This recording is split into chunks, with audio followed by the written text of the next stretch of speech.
पद्धतीने गुरुनी हा सुंदर असा सोहळा पार पाडला, तो म्हणजे अक्षगंध साखरपुड्याचा। दोन परिवारातील एक नातं, दोन परिवारातील एक छान असा ऋणानुबंध या ठिकाणी आपल्याला पाहायला मिळाला। याच्यामध्ये भर आली तुमच्या आमच्या सर्वच पाहुण्यांची आणि परमेश्वराच्या आशीर्वादाची।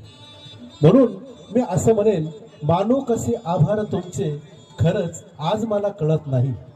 मानू कसे आभार तुमचे खरंच आज मला कळत नाही। तुमच्यासाठी मला मोलाचे शब्द खरंच काही सुचत नाही। सैदेव राहू द्या आशीर्वादाची थाप आमच्या पाठीशी, सैदेव राहू द्या आशीर्वादाची थाप आमच्या पाठीशी। काळजातले दोन शब्द खरोखर आयर पाटील आणि बागल पाटील या दोन्ही परिवाराकडून खास तुमच्या आभारासाठी। या ठिकाणी सुंदर असं